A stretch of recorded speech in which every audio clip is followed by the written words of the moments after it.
अच्छा जी, बिस्मिल्लाहिर्रहमानिर्रहीम। हमने सेल टैक्स का एक सवाल करना है। सेल टैक्स में आपको मालूम है कि हमने दो तरह के सवाल हमने बनाए थे, ठीक है। क्योंकि सेल टैक्स रिसेंटली आपका चल रहा है तो हम आज का दिन और शायद कल का दिन भी रिवीजन में सेल टैक्स पे लगा के फिर सैलरी पे चलेंगे, ठीक है ना, ताकि आपका सेल टैक्स वाला काम ज़रा वाइंड अप हो जाए। सेल टैक्स के अंदर आपको याद है कि एक प्रोविज़न हमने ये पढ़ी थी कि गवर्नमेंट के पास ये ऑप्शन है कि वो किसी चीज़ के ऊपर 18% भी टैक्स लगा सकती है, स्पेशल टैक्स, ठीक है ना। इस पावर का इस्तेमाल करके गवर्नमेंट ने इन चीज़ों पर 18% लगाया हुआ है जो कि थर्ड शेड्यूल आइटम है, ठीक है ना। एक थर्ड शेड्यूल आइटम की 20 आइटम की लिस्ट हमने पढ़ी हुई है पहले से।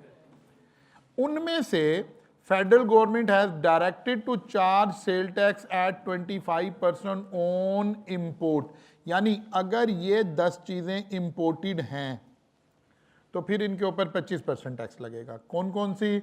Rated water and beverages, cigarette, cigar, cosmetics, tissue paper, household articles including crockery, home appliances जो बनी बनाई आ रही हों, ice cream, fruit, vegetable, juices, mattress and sleeping bag and shampoo.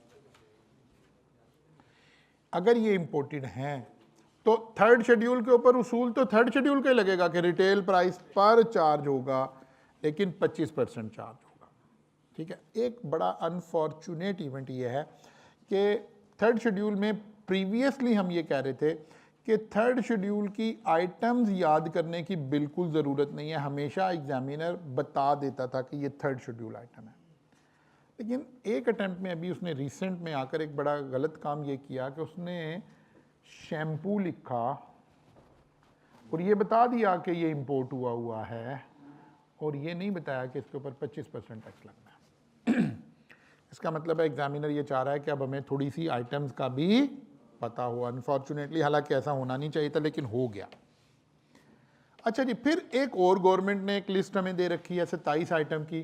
Federal government has directed to charge sale tax 25% on import and subsequent supply of, यानी ये third schedule item नहीं है, ये other than third schedule item है, ठीक है ना। हम समझते हैं कि वो गलती से एक दफ़ा एग्जामिनर से हो गया, ये बात बताई जाएगी, जो 25% वाली होगी वो बताई जाएगी, ठीक है ना। वो जस्ट उसने एक शैम्पू के ऊपर लिखा नहीं, शायद किसी गलती की वजह से हो गया, वरना जब से आई कैप बना है आज तक हमने थर्ड शेड्यूल आइटम को याद करने की बात नहीं की है, सिवाय एक सवाल के जो भी हमें नज़र भी आ जाएगा। अब यहाँ कुछ चॉकलेट वगैरह, पास्ता वगैरह, कोई फिश, फुटवेयर, इन चीज़ों, अगर ये इंपोर्टेड चीज़ें हैं तो इनके ऊपर 25% टैक्स लगा। वही थोड़ा सा इंपोर्ट को महंगा कर दिया जाए ताकि लोकल इंडस्ट्री जो है वो थोड़ी सी प्रमोट हो जाए। ओके, अब आते हैं जनाब, हम जब सवाल को देख रहे थे तो हमने कहा था types of numeric question. There are two type of numeric question. One is all input is common input. अब तक आपने जितने सवाल मेरे साथ सॉल्व किए हैं वो सब इसी कैटेगरी में फॉल कर रहे हैं, ठीक है ना। कॉमन इनपुट है तो वर्किंग नोट 3 आ गया। कॉमन इनपुट है तो वर्किंग नोट, क्योंकि हमारे पास और कोई ऑप्शन नहीं है। लेकिन अगर हमें अलग अलग इनपुट बता दिया जाए, जब अलग अलग बता दिया जाए तो उसे हम कहते हैं स्पेसिफिक इनपुट। मसलन फर्ज करें हमारे पास हम ना 3 तरह की सप्लाई दे रहे हैं, टैक्सेबल, एग्जैम्प्ट, जीरो रेट। तीनों चीजें ही अलग अलग हैं। हम जीन्स बनाकर एक्सपोर्ट करते हैं, फैब्रिक की शर्ट बनाकर लोकली सेल करते हैं, और साथ में हम कोई मसाले भी बनाते हैं, ठीक है ना। अब जो जीन्स खरीद रहे हैं वो सारी की सारी एक्सपोर्ट ही हो रही है। जो मिर्चें, मसाले, काली मिर्चें तो सफ़ेद मिर्चें, तो ये जो खरीद रहे हैं ये सारे मसालों की आइटम है, और जो फैब्रिक खरीद रहे हैं वो टैक्सेबल की आइटम है। अब हर चीज़ अलग अलग गिवन है तो किसी अपोर्शनमेंट की ज़रूरत नहीं है, पहला उसूल ही यही है कि एक्सपोर्ट की चीज़ें अलग रहे, लोकल अलग रहे, वो अलग रहे। यहाँ तो प्रॉब्लम कोई नहीं है। इसे हम कह रहे हैं specific. Specific input should be charge to specific supplies only. बात क्लियर हुई? अभी ऐसा सवाल एग्जामिनर ने रिसेंटली किसी अटेम्प्ट में बनाया नहीं हुआ। ये एक सवाल ड्यू है जो किसी भी अटेम्प्ट में बम फोड़ देगा। ठीक है ना? अच्छा जी, और अगर स्पेसिफिक भी हैं, कॉमन भी हैं, तो स्पेसिफिक को स्पेसिफिक ट्रीट करेंगे और कॉमन को कॉमन ट्रीट करेंगे। पहली बात ये एग्जामिनर ना, वो जो मैं अक्सर आपसे कहता हूँ, बच्चे मेरे बारे में अक्सर ये बातें कर रहे होते हैं कि जी पेपर का पता है और ये हो गया, वो कोई नहीं पता, ना कोई पता, ना कोई गैब का इल्म है, कुछ नहीं है। एग्जामिनर बता के जाता है कि यार मैं अगली अटेम्प्ट में ये करने लगा हूँ, बस मेरी आंख वो पढ़ लेती है, बाकी लोगों की नहीं पढ़ रही होती। ठीक है ना? कि एग्जामिनर बाकायदा बता के जाता है कि भाईजान ये होने लगा है, पढ़ा लो अपने बच्चों को। मसलन अब जरा गौर करना, ये एक सवाल आया हादी एसोसिएट्स, ठीक है ना? ये हम इसे सवाल इस वक्त सवाल नहीं सॉल्व, एक नॉर्मल सवाल है। उसने एक सवाल बनाया, उसी तरह का सवाल है जैसे सारे आप कर रहे हैं। मार्च की अटेम्प्ट का है, इसीलिए फरवरी की रिटर्न मांग रहा है। फिर उसने बताया जी ये हुआ, ये हुआ, ये हुआ, ये हुआ, सारा कुछ चल रहा है, नॉर्मल सवाल है, कुछ नहीं, आपने सवाल सॉल्व करना है, नॉर्मल सवाल है, कुछ नहीं है, कोई प्रॉब्लम नहीं है। एंड में जाते जाते एग्जामिनर ने ना एक बात लिखी, machine costing 2.5 million was acquired and commission in February 2020। अब मशीन का जिक्र कई दफ़ा पहले भी आपने पढ़ा हुआ है, यहाँ उसने एक लाइन एक्स्ट्रा लिखी, machine was use for both taxable and. इस लाइन में एग्जामिनर ने बता दिया था कि यार मैंने किसी अटेम्प्ट में ये भी कह देना कि अलग अलग इस्तेमाल हो रहे हैं, कहा नहीं है। इस अटेम्प्ट में उसने कोई धमाका नहीं किया, लेकिन समझदार टीचर को बता दिया कि भाई काम करवा लो अपने बच्चों को, मैंने अब ये अगली दफ़ा कह देना है कि ये मशीन खाली एक्सपोर्ट में इस्तेमाल हो रही है और ये मशीन खाली लोकल में इस्तेमाल हो रही है। ये लाइन अब अगर टीचर्स नहीं पढ़ रहे या बच्चे नहीं पढ़ रहे या पढ़ाने वाले नहीं समझ रहे, एग्जामिनर ने तो खोल के बता दिया। अगली अटेम्प्ट में हमने पकड़ के अच्छी तरह ये वाला सवाल तैयार करा के बच्चों को खूब करा के भेजा। आगे जाके आई कैप की हिस्ट्री का सबसे मुश्किल सवाल उस अटेम्प्ट में आया, ठीक है, और हमारी खूब बल्ले बल्ले हो गई कि जी सर ने पेपर बनाया हुआ था, सर ने कुछ भी नहीं, पिछली अटेम्प्ट में उसने लिख के साफ बताया हुआ था, ये अगली अटेम्प्ट आई एग्जामिनर में उसने बताया हुआ था सारा कुछ। ऐसे ही आपको क्लू दिए हुए होते हैं एग्जामिनर ने, सब पेपर के अंदर पता लग रहा होता है क्या पूछेगा, क्या हो रहा है, किस तरह हो रहा है, ठीक है ना। ये वाला अगला सवाल जो आया ना उसके बाद जिस अटेम्प्ट का, वो भी मैंने आपको सॉल्व भी करवाना है, ठीक है ना, ये आया हुआ, ठीक है। अच्छा अभी देखते हैं ज़रा, पहले तो एक ना हम अपना एक बेस कॉन्सेप्ट ज़रा दोबारा बनाते हैं। मैंने उस अटेम्प्ट में ये सवाल बना के बच्चों को कराया हुआ था। आए जी ज़रा कॉपी निकाल लें।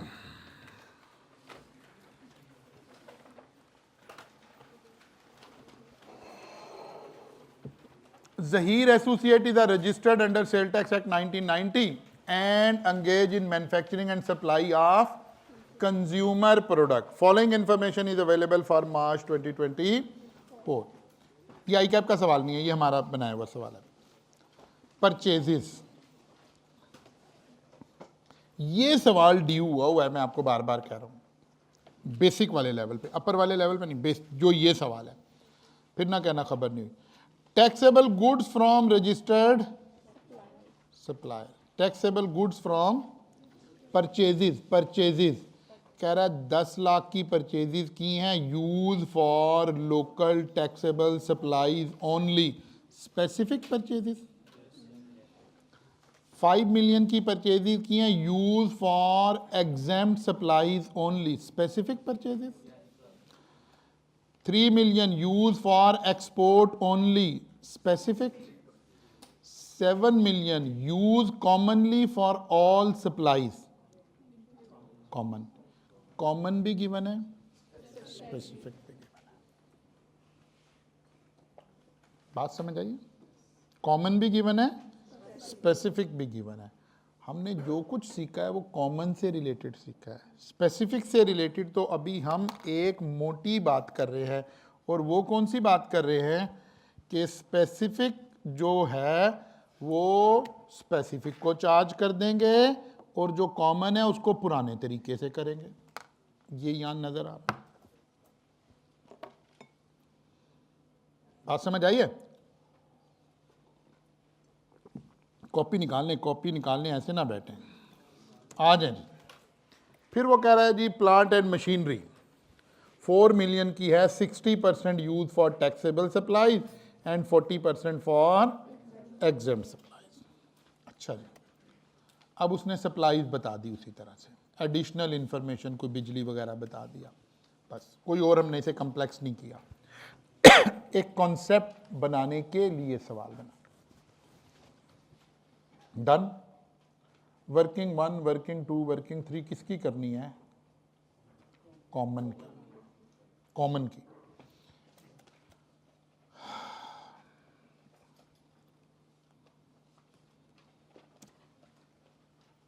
Calculation of output, taxable goods to registered person, यही गिवन है।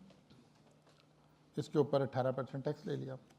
इनपुट टैक्स, अब इनपुट में वो 7 मिलियन वाला एक ही इनपुट था ना कॉमन, बाकी तो स्पेसिफिक था। 7 मिलियन वाले को उठा लिया, उसका 18% ले लिया। फिर एक इलेक्ट्रिसिटी है, बिजली तो सब जगह इस्तेमाल हो रही होगी ना, कहीं कंफ्यूजन हो जाए तो फौरन लिखा है it is assumed that electricity भी कॉमन है, क्योंकि इलेक्ट्रिसिटी के बारे में उसने बताया नहीं था तो जाहिर है कॉमन है। टोटल इनपुट आ गया। ये वाला वो इनपुट है 1350,000 का जो कॉमन है, जिसके ऊपर वर्किंग नोट 3 बनने की जरूरत है। इनपुट तो और भी आ रहे हैं, उनके ऊपर वर्किंग नोट 3 बनने की ज़रूरत नहीं है, उनको वर्किंग में लाने की ज़रूरत नहीं है, क्योंकि ये सारी वर्किंग क्यों हो रही है? अपोर्शनमेंट के लिए हो रही है। बात समझ आई? इसको उठा के ले गए वर्किंग 3 में। अब वर्किंग 3 से ही हमने सवाल को हैंडल करने के लिए भी बना लिया, अदरवाइज भी हैंडल हो सकता है, लेकिन हमने यहाँ पे वर्किंग 3 से ही बाकी सारे सवाल की बुनियाद बनाई। देखें ज़रा, गौर करें। अब कॉपी निकाल लें, कॉपी शरीफ निकाल लें, हेडिंग शरीफ लगाएं, apportionment of input tax, apportionment of input tax. और उसूल क्या लगाने जा रहे हैं? इधर गौर करो, इधर गौर करो। क्या करना है? जो स्पेसिफिक हैं उन्हें यहीं इसी वर्किंग में उन्हें डायरेक्ट चार्ज कर देंगे, और जो कॉमन है उनको अपोर्शन कर लेंगे, इसी जगह पर कर लेंगे। अब ज़रा गौर करें फॉर्मेट कैसे हुआ। हमारा कॉमन इनपुट आ रहा है कितना? 1300, यही आ रहा था ना वर्किंग में, 1350। और जो सेल आ रही है, लोकल सेल थी 15,000, एग्जेम्प्ट थी इतनी, एक्सपोर्ट थी इतनी। ये रेशो अवेलेबल है। कॉमन वाले को तो हमने उसी मेथड से, जिससे पहले कर रहे थे, उसी मेथड से सॉल्व कर दिया। 1350 इसे उठाकर ले गए कहाँ? कॉमन तक। इतनी वर्किंग तो हमें पहले ही चाहिए थी ना, यहां तक कि ये 3 कॉलम। अगले कॉलम हमने क्या उठाए हैं? स्पेसिफिक उठा के डाल दिया, जिस जिसकी स्पेसिफिक थी उसमें ऐड कर दी। मटेरियल जो लोकल का था उसे लोकल में ऐड कर दिया, जो एक्सपोर्ट का था, एग्जेम्प्ट का था, उसे एग्जेम्प्ट में ऐड कर दिया, जो एक्सपोर्ट का था उसे, और फिर इस रुख टोटल लगा दिया। ये इस रुख, इनका, इन दो का टोटल ये आ गया, इन दो का टोटल ये आ गया, इन दो का टोटल ये आ गया। रॉ मटेरियल, रॉ मटेरियल आपको पता है ना, रॉ मटेरियल को अलग रखते हैं, मशीन को अलग रखते हैं।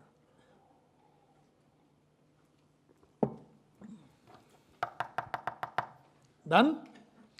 ये बात समझ आई है कि स्पेसिफिक आ गया तो क्या करोगे? कॉपी निकाल के लिख लो हाथ से। इसीलिए तो कह रहा हूं लिख लो। लिखो सबसे पहले सप्लाईज उठाओ, 15,000, 6,000, 8,000 उठाओ शाबाश। इनको कहां से आ रही हैं? ये यहाँ कोई गलती का भी चांस हो सकता है, ठीक है। 184 पे मेरा ख्याल है सेल थी, 15,000, 6,000, 8,000 सेल में कोई वो नहीं थी ना एडजस्टमेंट। ये फिगर उठाकर कहाँ चली गई हैं हमारे, ये आ गई जी 15,000, 6,000, 8,000, इन सारों का टोटल लगाया तो 29,000। कॉमन इनपुट उठाया 1350, इसको पोर्शन कर दिया। पहले यहां तक का काम सॉल्व कर लो।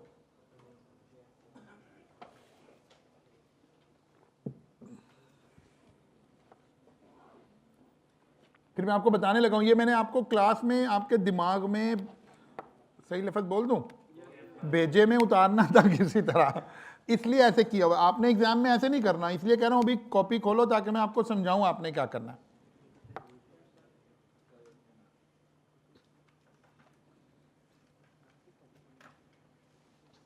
पहले 3 कॉलम छापा लगा लो, लगा लिए? लगा लो, शाबाश। मैं भी चाय आराम से पी लूं। अच्छा,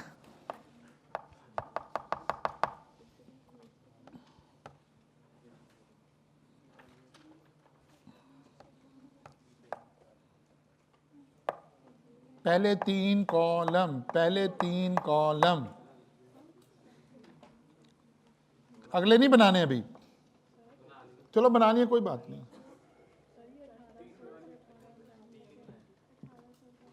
1800 ही कर लो, कोई कैलकुलेशन में तो कोई बात नहीं है।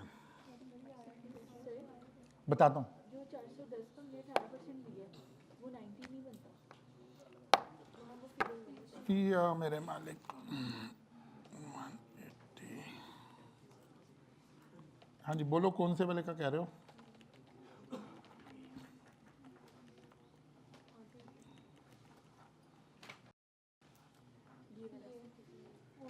इनपुट टैक्स ऑन इलेक्ट्रिसिटी, पहले ये 410, 4,10,000 का 18% है तो ये नहीं आ रहा।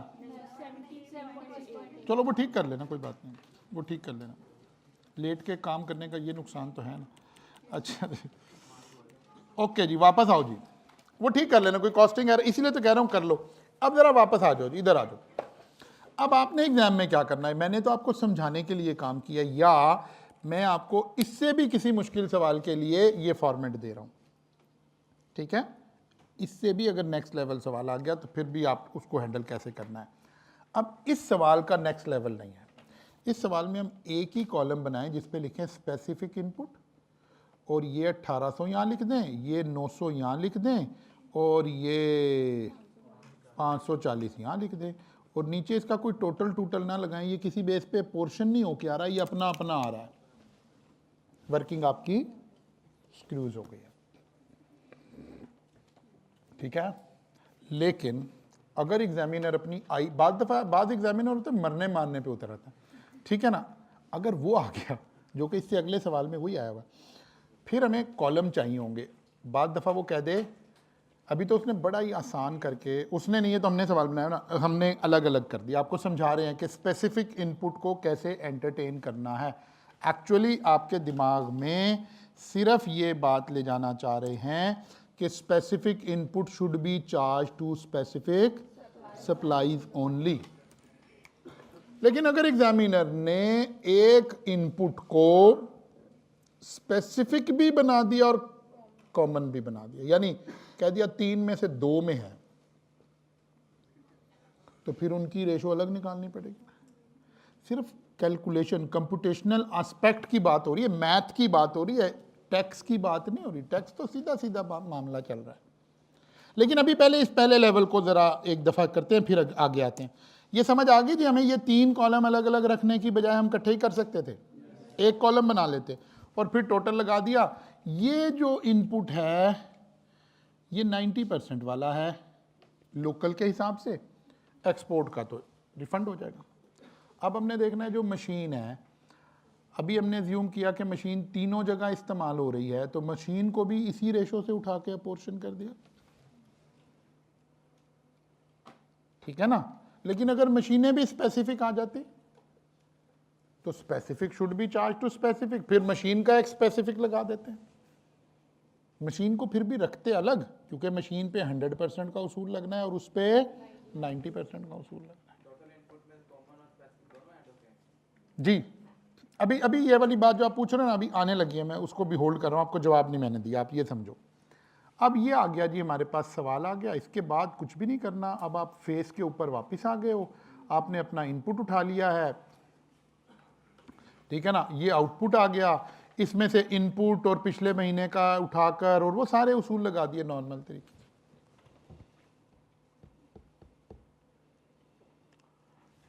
इस सारी कॉम्प्लेक्सिटी का सारा इंपैक्ट कहां जा रहा है? वर्किंग नोट 3 में जा रहा है। ना फेस पर इसका कोई इंपैक्ट है, ना वर्किंग 1 पर इसका कोई इंपैक्ट है, ना वर्किंग 2 पर इसका कोई इंपैक्ट है, कहीं इसका कोई इंपैक्ट नहीं है। वर्किंग 3 को ज़रा हमें समझने की ज़रूरत है कि व्हाट इज़ गोइंग ऑन। बात समझ आई है?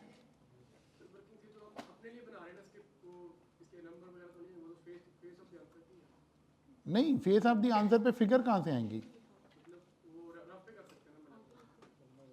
हाँ हाँ, उसका कोई स्टाइल कोई ज़रूरी नहीं है, अनटिल एंड अनलेस कि आप उस फिगर तक पहुंच पाए हैं। बिल्कुल ठीक कह रहे हो आप, वर्किंग तो वर्किंग ही है ना। ये कौन सा सवाल है? मार्च 21। एग्जामिनर ने हमें समझदार टीचरों को ये क्लू दिया, इससे पहले कभी आई कैप की हिस्ट्री में स्पेसिफिक और वो डिस्कस नहीं हुए। और फिर अगली अटेम्प्ट जब आई सितंबर की, तो एग्जामिनर ने ये सवाल बना दिया, ये वाला, सितंबर 21। ये मैं आपको समझा रहा हूँ। तो जो बच्चे सोचे ना कि कहीं से पता लग रहा है, आई कैप का बिल्कुल ये निज़ाम नहीं है, नहीं पता लग सकता, जो मर्जी आ जाए, चीफ ऑफ आर्मी स्टाफ को भी नहीं पेपर पर, जिसने पेपर बनाया होता है उसे भी नहीं पता लग सकता। कैसी मजे की बात है? जिसने पेपर बनाया है उसे भी नहीं पता चल सकता कि पेपर में क्या आ रहा है, क्योंकि एक से ज़्यादा लोग पेपर बनाते हैं और एक से ज़्यादा लोग एक से ज़्यादा पेपर बनाते हैं, फिर उसमें से सिलेक्शन करके एक पेपर बन जाता है।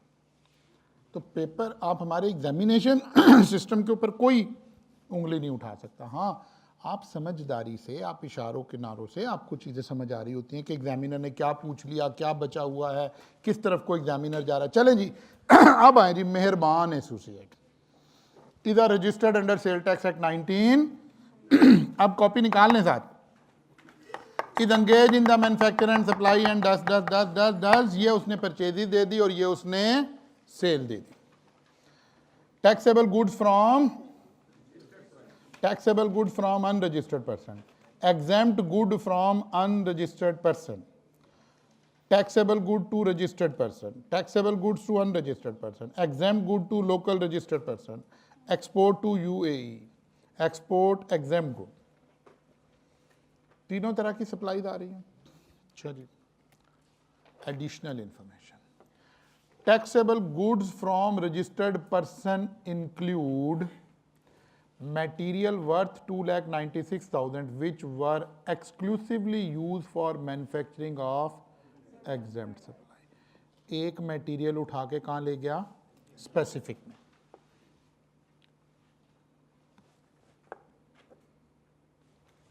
material worth 675 which were exclusively used for manufacturing export related। बच्चों का कोई कसूर नहीं है। अब आप सोचें, वो पिछले वाला सवाल बच्चों को मैंने क्लास में करवाया हुआ है, ये वाला सवाल एग्जाम में आया हुआ है, तो बच्चा तो आके यही कहेगा ना कि जी सर को पेपर पता है, क्योंकि ये इससे पहले तो कभी ये बात डिस्कस ही नहीं हुई किसी भी अटेम्प्ट में, किसी भी सवाल में, पास पेपर में बात डिस्कस ही नहीं हुई। Goods worth 1,50,000 which were purchase in cash from A. अब जिसके बारे में स्पेसिफिक नहीं बताया वो कॉमन है, लेकिन ये कैश में परचेज हो गया इसलिए डिसला हो रहा होगा। 500 kg of tea purchased at a cost of 3,60,000 in 1 kg packing, covered under third schedule. Retail price 900. By the end of August 2021, 300 kg were supplied to unregistered wholesaler at a price of, अब इस price का तो कोई ताल्लुक नहीं है, retail price से इसने डिराइव होना है ना। अच्छा जी, taxable good supply to unregistered person include good worth 3,20,000 which were sold to a customer who did not provide CNIC। ये भी डिसअलाउ, इनपुट डिसअलाउड की डेफिनेशन में। फिर कह रहा है to manufacture taxable as well as exempt, taxable as well as exempt. कहता है एक मशीन खरीदी है 2 मिलियन की, क्या करती है, ensure quality standard of packing for specific machine हो गई। कहता है एक मशीन और खरीदी है 3 मिलियन की, to manufacture taxable as well as local. अब इन दो में आ रही है ये। फिर कहता है फर्नीचर खरीदा है, चलो फर्नीचर को तो वैसे ही डिसअलाउ करना है। कहानी समझ आई? अच्छा जी। फिर उसने कहा जी इलेक्ट्रिसिटी का इतना बिल था, उसके ऊपर इतना सेल टैक्स था। फिर एक sale tax credit brought forward पिछले महीने का आ गया। एक input tax purchase missing invoice की बात आ गई। और फिर वो कहता जी ये मनी। अब सिर्फ मेंटली स्ट्रांग होना है। कहाँ? वर्किंग 3 में। वर्किंग 1 में कोई मसला नहीं है, वर्किंग 2 में कोई मसला नहीं है, सिवाय इसके कि वर्किंग 2 में हमने कॉमन इनपुट रहने देना है, बाकी सारा वहाँ से स्पेसिफिक वहाँ से निकाल देना है। यानी एक है वहाँ से निकालना और एक है डिसअलाउ करना। नहीं, निकाल रहे हैं क्योंकि ये स्पेसिफिक है, ये स्पेसिफिक वाले कॉलम में चला जाएगा। ज़रा गौर करो। बनाओ जी आउटपुट टैक्स, जल्दी जल्दी करो। लिख लें शाबाश। Output tax, local taxable goods 8.6 million, इसका 18% ले लिया। टैक्सेबल गुड्स टू अनरजिस्टर्ड, और वो आ गया पैकिंग। 500 केजी था ना, 300 सेल हुआ था, 300 को किससे मल्टीप्लाई किया? थर्ड शेड्यूल आइटम है।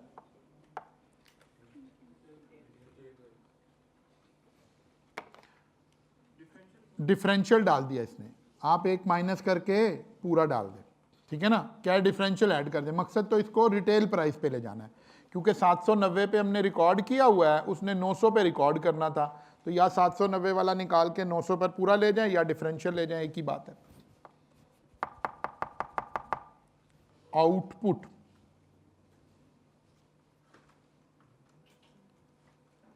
डन, कर लें शाबाश, कर लें।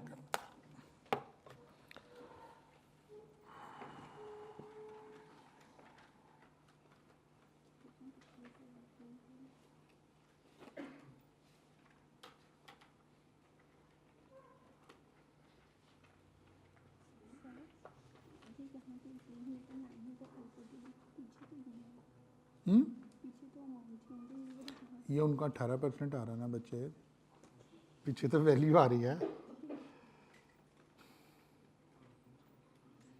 हाँ भाई,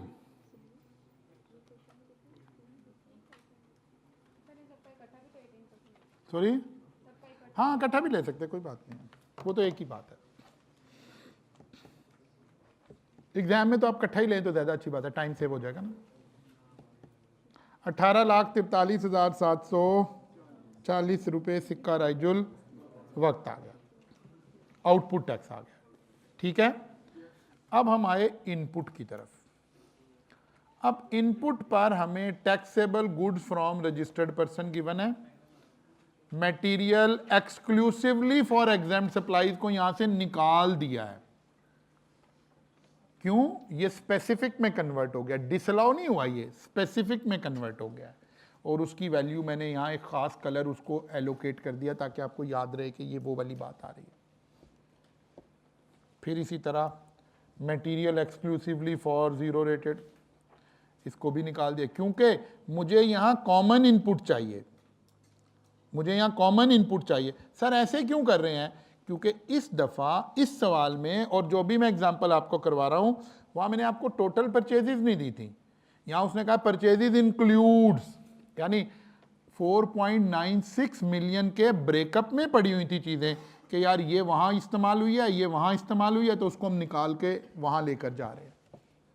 जो पिछला सवाल था वहाँ मैंने आपको टोटल परचेजेज नहीं बताई थी, परचेजेज ही अलग अलग बताई थी। तो ये अब आपको मेंटली मैथमेटिकली क्लियर होना है कि कहाँ चीज़ पड़ी है तो ये कैसे ठीक हो रही होगी। क्लियर हो गई बात? अच्छा जी, गुड्स परचेज ऑन कैश ये डिसअलाउ हो रहा है, ये रीएलोकेट हो रहा था, ये डिसअलाउ हो रहा है क्योंकि कैश वाली तो अलाउ नहीं है। इसके बाद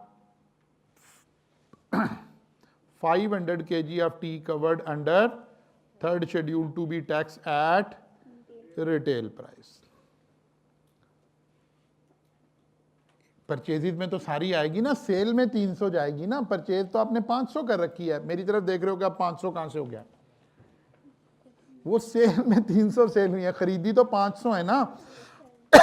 तो 500 को अब हमने एक माइनस कर दिया, एक ठीक कर दिया डिफरेंशियल की बजाय यहां पर, ठीक है ना।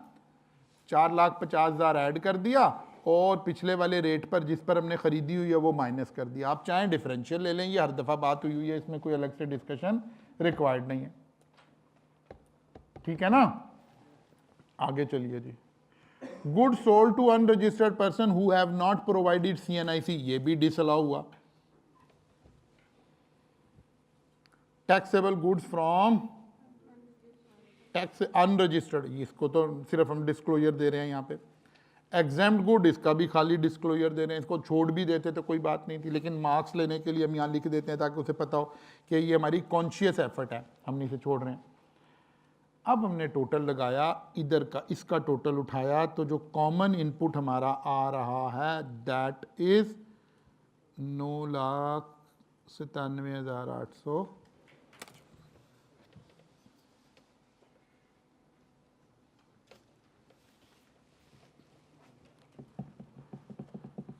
ठीक होगी बात? मिसिंग इनवॉइस भी ऐड कर ली। अब ये जो 9,97,970 है, ये कौन सा इनपुट है? कॉमन इनपुट है ये। इसमें से हमने स्पेसिफिक निकाल दिया है क्योंकि वो शामिल हुआ था। इसमें से हमने स्पेसिफिक निकाल दिया है क्योंकि वो शामिल हुआ था, और जो डिसअलाउ होना था वो तो डिसअलाउ होना ही था। अगरचे एग्जामिनर ने, ये सबसे ICAP की हिस्ट्री का सबसे मुश्किल सवाल है सेल टैक्स का, लेकिन टैक्स मुश्किल नहीं है, कंप्यूटेशनल एस्पेक्ट मुश्किल हुए हुए, ठीक है ना। अगरचे इससे अगली बात हो जाती खुदा ना खास्ता या हो जाए तो कम से कम आपके दिमाग में कहीं ये जुमला रह जाएगा। अगर फर्ज कर लें कोई चीज़ डिसअलाउ हो रही हो और एक्सक्लूसिवली फॉर दैट हो, मसलन एग्जाम्ड सप्लाईज की कोई परचेजेज बताता और फिर कहता कि ये हमने कैश में पे कर दी हैं, तो फिर वो यहां से माइनस होती ना। यानी स्पेसिफिक का डिसअलाउ भी अलग चलेगा ना। जब कोई चीज स्पेसिफिक हो गई तो उसकी हर चीज स्पेसिफिक हो गई। अब ये जो ब्लैक कलर में लिखा हुआ है ना मैंने सब कुछ, ये कॉमन है। जो रेड कलर में लिखा हुआ है ये स्पेसिफिक है, जो ग्रीन में लिखा हुआ है ये स्पेसिफिक है। अगर कोई स्पेसिफिक का डिसअलाउ आता तो वो स्पेसिफिक से डिसअलाउ होगा। कोई स्पेसिफिक की रिटर्न आ जाए, परचेजेस रिटर्न आ जाए, तो स्पेसिफिक में ही जाएगा ना। ये बात क्लियर है ना। अब मसला रह गया वर्किंग नोट 3 का। अब वर्किंग नोट 3 में उसने 2-3 पंगे डाले हैं। एक उसने मशीनों को कुछ स्पेसिफिक किया, एक मटेरियल को कुछ स्पेसिफिक किया, ठीक है ना। आइए जी वर्किंग नोट 3 में सबसे पहले तो हमने एक बात समझी, जरा गौर करना क्या होने लगा है यहां। जो मुझे अब बड़ी बड़ी अहम बात है, अभी आप पूछ रहे थे बेटा वो बात, ठीक है ना, अब उसका जवाब आने लगा। जरा वापस आओ,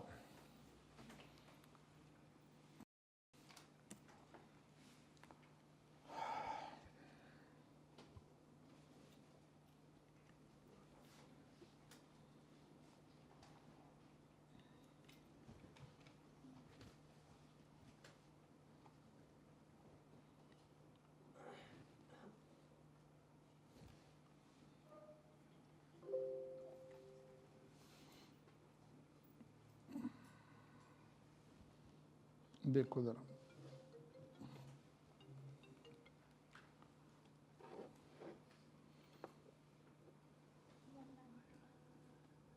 320 कौन सी अमाउंट आ रही है उसको देखो जरा।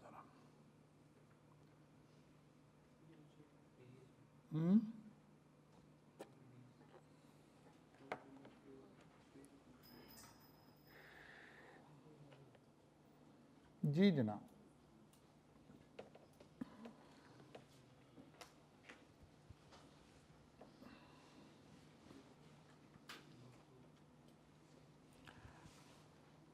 taxable goods supplied to unregistered person include goods worth 3,20,000 which were sold to।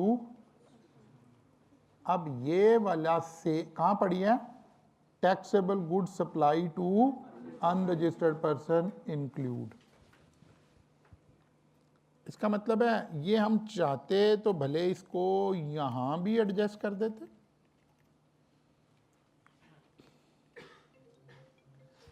ये वो इनपुट है जो हमारे पास जिसका इनपुट नहीं मिलना, ठीक है ना। CNIC नंबर नहीं मिला तो इस वजह से इसका इनपुट नहीं मिलना, ठीक है ना। अब जरा गौर करें, हमारी टैक्सेबल सप्लाई की जो सेल आ रही थी ना वो आ रही थी 10.243 मिलियन। हमने 3,20,000 यहां से माइनस कर दिया क्योंकि इसका इनपुट तो हमें नहीं मिलना ना। तो जो टैक्सेबल सप्लाईज हैं वो कितनी रह गई हैं? ये वो सप्लाईज है जिसमें अब क्योंकि ये एक स्पेसिफिक डिसअलाउ आ गया ना, इसको हमने इसकी स्पेसिफिक जगह पे ले जाके डिसअलाउ कर दिया, टैक्सेबल के अगेंस्ट ले जाके इसको डिसअलाउ कर दिया। यानी जो टैक्सेबल सेल रह गई है वो 99,23,000 रह गई है। बाकी हमने जीरो रेटेड सप्लाई वहाँ से उठाई, एग्जेम्प्ट सप्लाई वहाँ से उठाई। इन सब का ज़रा जल्दी से टोटल लगा दो, दोबारा कर लो टोटल एक दफ़ा।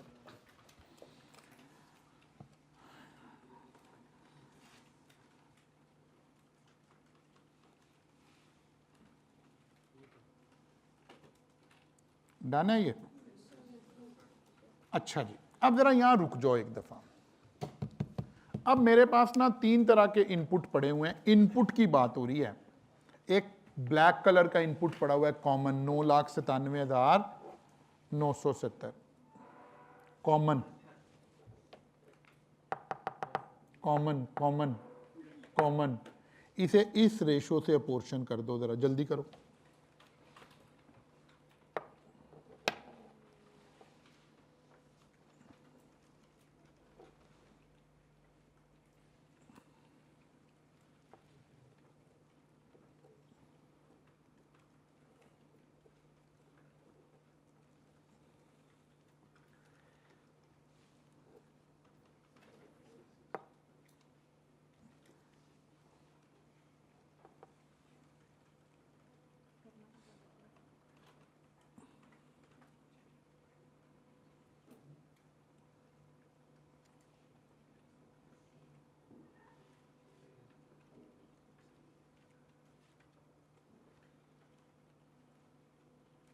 डन?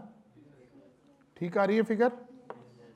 ये तो वो आ गया ब्लैक कलर वाला। एक हमने पीछे देखा था रेड कलर का स्पेसिफिक, स्पेसिफिक सीधा उठा के स्पेसिफिक में चला गया। एक ग्रीन हमने वहां से निकाला था स्पेसिफिक, वो उठा के स्पेसिफिक में चला गया। रॉ मटेरियल हमारा सारा एंटरटेन हो गया। जो कॉमन है वो पोर्शन हो गया, जो स्पेसिफिक है वो स्पेसिफिक में चला गया। हमें वही कहने लगा कि देखें हमें नज़र आ रहा है ना, अभी हमें 2 मशीनें भी एंटरटेन करनी है तो फिर और कॉलम बहुत सारे हो जाएंगे। तो अब सिर्फ हमने मेंटली यहाँ पहुँचना है। असल में तो इस पर कोई एतराज़ नहीं, इन दोनों ने जमा ही होना है। क्या इधर रख के जमा करूँ, क्या इधर रख के जमा करूँ? बात समझ आ रही है ना? अच्छा जी, अब आई मशीन ए। उसने कहा था ये सिर्फ ज़ीरो रेटेड में इस्तेमाल होती है।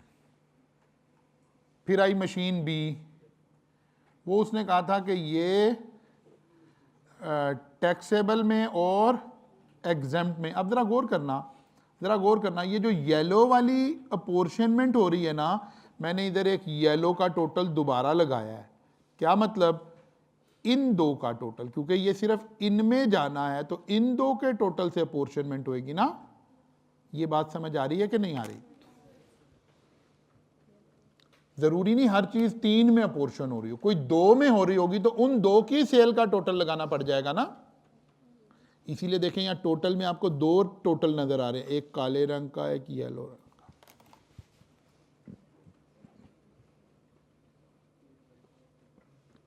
बस इसको जरा एक दफा घर जाके आज डाइजेस्ट करने की कोशिश करनी है। एक से ज्यादा दफा लिखोगे तो फिर आपका माइंड उसे प्रोसेस कर पाएगा, क्योंकि यार ये बात हैंडल कर रहे थे, ये देखने में बड़ी मुश्किल लग रही थी, लिखते वक्त इतनी मुश्किल नहीं लग रही होगी। बात समझ आई है? देखने में मुश्किल जरूर लग रही है, जब मैं रियल लाइफ में बैठा हूँगा तो मुझे पता है यार ये वाला इनपुट 5,40,000 का इन 2 का है तो उन 2 पे अपोर्शन कर दूंगा, ये तीनों का है तो तीनों पे कर दूंगा, ये एक का ही है तो एक पे डाल दूंगा। डन होगी बात। अब आपको पता है मशीन्स के ऊपर रूल लगता है 100% वाला, तो मशीन का टोटल कर लेंगे अगर कहीं ज़रूरत होगी तो। वैसे तो कोई ज़रूरत पड़ नहीं रही है क्योंकि किसी भी मशीन पे दोनों जगह यूज़ नहीं हो रही। ये 459 आ गई टैक्सेबल में, ये एग्जाम्प्ट में चली जाएगी। अब एग्जाम्प्ट में ये सारी इकट्ठी हो जाएंगी, ये तीनों और ये, इसका ज़रा टोटल लगा के देख लो, 6,96,000 ही आ रहा है इन तीनों का, क्योंकि इसने तो जाना ही रिफंड में है ना।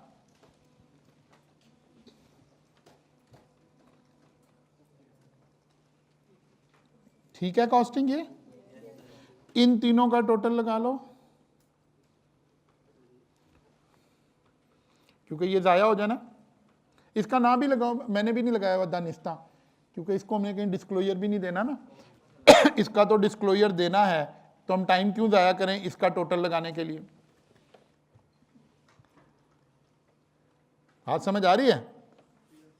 अब ये वर्किंग 3 के बाद हम जब फेस ऑफ द आंसर पर आएंगे तो फेस ऑफ द आंसर पर सेल कितनी पड़ी है, उसका आउटपुट वो वर्किंग 1 से मिलेगा हमें, 18,43,740। डन। अब हमने उठाया इनपुट, ये वो टोटल लेके आए 6,66,275। अगर पिछले महीने से कोई आया हुआ है तो उसको ऐड कर लो, आया हुआ है, ये हो गया 18,03,805। ठीक है। इनमें से which ever is 90% of output, which ever is lower, वो आगे आ गया। इसका मतलब है हमारा अगरचे अभी टैक्स गवर्नमेंट से लेने वाला है, लेकिन फिर भी हमें 1,84,000 यहाँ तक के हिसाब से गवर्नमेंट को देना पड़ेगा। हाँ, अब देखें मशीन वाला, लोकल मशीन वाला। लोकल मशीन वाले में ज़रा गौर करो, हमारा अपोर्शनड होके येलो वाला 459,384 आया ना, जबकि यहाँ तो गुंजाइश ही 184 की है, तो ये एडजस्ट हो गया।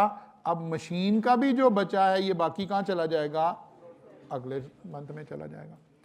और जब अगले मंथ में जाएगा तो मशीन वाले करेक्टर में ही जाएगा, मशीन वाला प्रीवियस मंथ से आएगा तो मशीन वाले में ऐड होगा, 90% वाला आएगा तो 90% में ऐड होगा। ये बात समझ आ गई? क्योंकि 90% को हम अलग ट्रीट कर रहे हैं, 100% को अलग ट्रीट कर रहे हैं। अब अगले साल जब हमारा कैरी फॉरवर्ड होके जाएगा, ये अगस्त की हम रिटर्न बना रहे हैं, जब सितंबर की बनाएंगे, अभी तक एग्जामिनर ने सितंबर की नहीं बनवाई। यानी मैं क्या कहना चाह रहा हूँ कि ये वाला कैरी फॉरवर्ड अभी आज की तारीख तक भी एग्जामिनर ने नहीं पूछा हुआ, वो यहाँ तक ले गया आपको कि यार ये बच गया है, लेकिन किसी दफ़ा अगर वो बताए कि जी पिछले महीने बचा था, मशीनों का ये बचा था और अदर ये, तो मशीनों वालों को मशीनों की जगह में ऐड करेंगे, अदर वाले को अदर वाली जगह। क्लियर? अच्छा जी, 4% इसके बाद आता है, ये पैसे गवर्नमेंट को। देखें कितना हुआ, मशीनों की वजह से हमारा सारा मशीन भी नहीं हुआ, एक दफ़ा हम 0 पे चले गए, लेकिन 4% फिर भी गवर्नमेंट को जाना ही जाना, क्योंकि ये कहीं भी एडजस्ट नहीं हो सकता, ये 100% वाले में भी एडजस्ट। इसीलिए आपको बार बार करें फॉर्मेट फॉर्मेट फॉर्मेट फॉर्मेट। आपको पता हो कि मशीन के बाद 4% करना है ताकि गलती का कोई चांस रहे ना। डन। टैक्स पेएबल आ गया 51,600। अब डिस्क्लोजर्स, हमारा टैक्स बचा हुआ है। इन दोनों का डिफरेंस लो जरा।